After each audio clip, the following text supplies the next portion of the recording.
y'all, Natalie here today for a cherry on top, and it's Technique Tuesday, and this month we're focusing on acrylic paints. So I have this gorgeous pastel set from Bria Reese, and I am going to make a rainbow background first with my GelPress.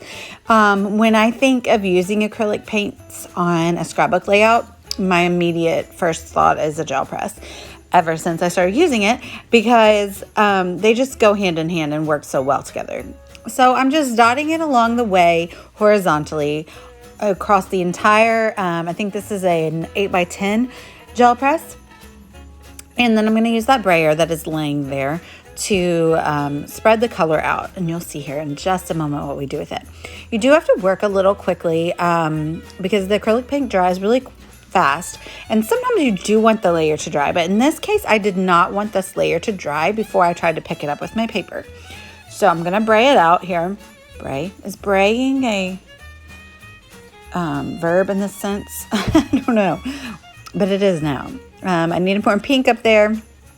So now I immediately stick my white cardstock on top, and I like press down really hard.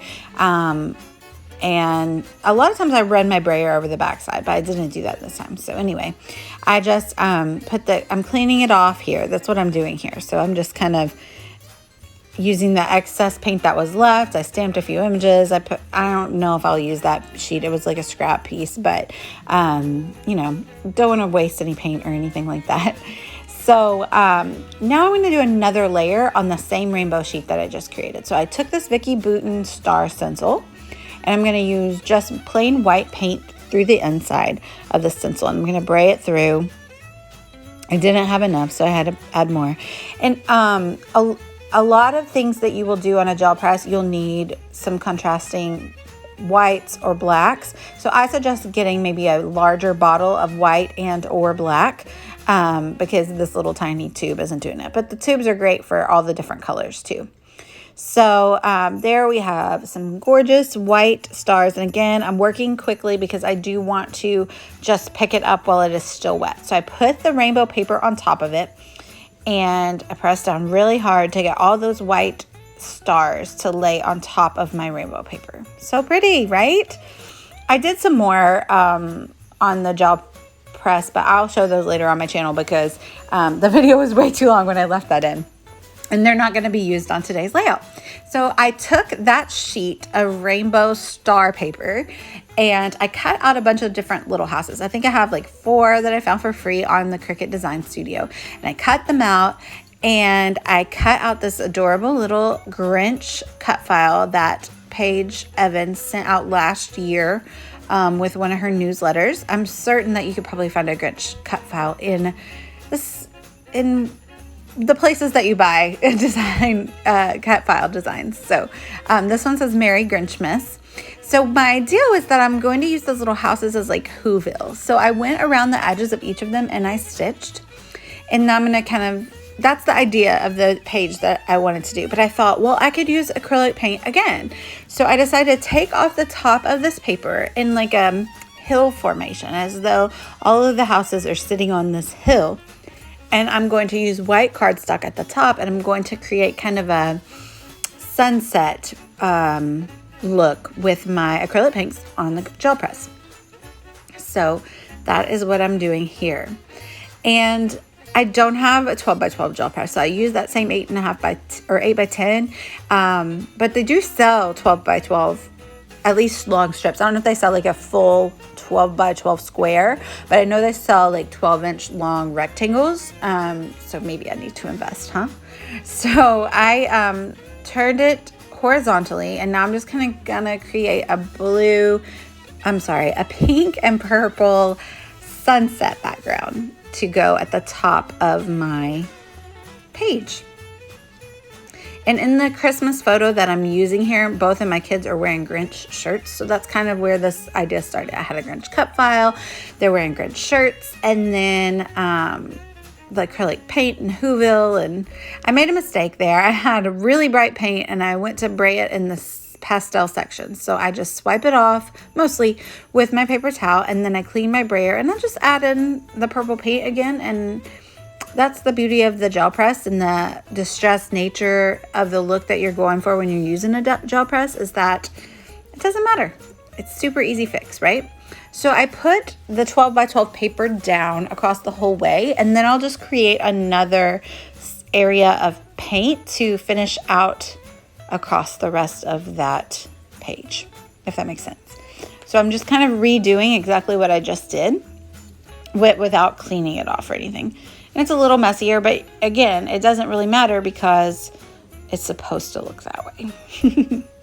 So I wasn't able to show you real quick, but you'll see here in just a moment. Right now, I'm just using a scrap piece to pick up the rest of that paint because, like I said, you don't want to waste paint. And I pulled this up and it's super pretty, and I'm thinking immediately, well, that'll be great for like a something to do with Valentine's Day.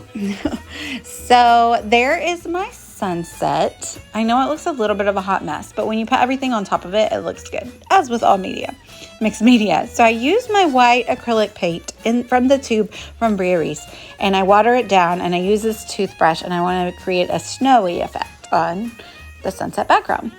I will say it worked, but it wasn't as vibrant as I wished. So I do end up going back and using white, really heavy white gesso to give me that same kind of effect. So it's time to commit. I'm sticking down the pattern paper. That's from Pink Fresh Studio Holiday Magic Collection. And it's time to start adhering things down. So I put all my Whoville houses back. I had a lot of like greens and yellow colors sticking through, so I want to make sure to make those pink ones really prominent, because when I think of Whoville, I think of pink a lot. So yeah, so I used some liquid adhesive to stick all of these down, and that one's sewn wonky, so I just wanted to kind of hide the sewing on that one. And after I stick them all down, I stick my stamping platform on top just to make everything kind of sit and dry really well. While that dries, I'm going to take that Grinch cut file and I'm going to back it. Boom! It took way longer than that. I did like some glitter in the title, and I'm really happy with how it looks. So there we are.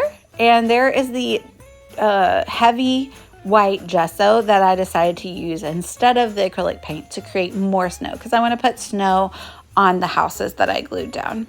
So I just removed my photo so I don't get snow on us, because I did edit the photo. I edited it to be like with a pink tinge, and I actually have little like snowflakes on it as well, just to kind of make it blend in a little bit with the Whoville theme. So, but yeah, there we have snow. And now I have this label paper that was just kind of laying around my craft room, and it is also Pink Fresh Studio. And I thought, wouldn't that be the cutest little clouds? So it would be like Whoville whimsical outlines of white clouds, but they were labels. And so that's what I'm doing here, is I'm fussy cutting my little Whoville whimsical clouds. So I am super happy with how that turned out. I think it's fun. So kind of, I end up putting like stickers and tags from the Pink Fresh Studio Holiday Magic Collection down at the bottom underneath the photo. So I feel like we have a good juxtaposition. So we have these crisp, cloudy labels at the top, and then we have the really matte colored acrylic paint houses in the middle, and then we go back to the crisp labels and stickers that Pink Fresh is known for at the bottom, and you'll see that coming up here in a minute. So I did rough up the edges of my clouds. I wanted them to stand up, have a little bit of texture, go well with the rest of the page. They still have the crisp white nature, but the edges are distressed. And I add another one right there at the top, and I trim off the excess from the sides, and I have little clouds. So I am sticking down my photo here, and this is from, I think, 2019. This Christmas photo, my little one has got the little chubby cheeks still of a baby. Not anymore. They're both big.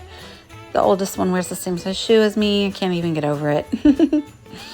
So now it's time to embellish. So mostly stick with embellishing down in the bottom, like I said previously. I did want to kind of let the houses shine, the acrylic paint on the houses shine. So I get another label to tie in with that, and then a couple of cardstock die cuts from Holiday Magic, and then that sticker from Holiday Magic was perfect because it said something about being in the home, and the other die cut says something about the heart, which obviously, the spoiler alert, but the Grinch's heart grows 3 sizes, I think it is, in the movie. So I thought that would be a really good die cut to use right there. So I just didn't have much to say about the photo, so I just kind of stuck in a few different stickers that went with the photo. And then I grabbed my Pink Fresh Studio gems, and I picked the turquoise, the green, and the pink, and I just sprinkled them around the page, and that was my finishing touch. I used a lot of them though, because like I said, Whoville is whimsical, and I hope you are inspired by this Technique Tuesday to use acrylic paint on your layouts. Please let me know if you have any questions down below. I will try to respond. And yeah, go check out the acrylic paint section in a cherry on top. It is full of all kinds of things that you need. And I hope you all have a blessed holiday if you celebrate. And I hope you are inspired. Y'all have a great day. Bye.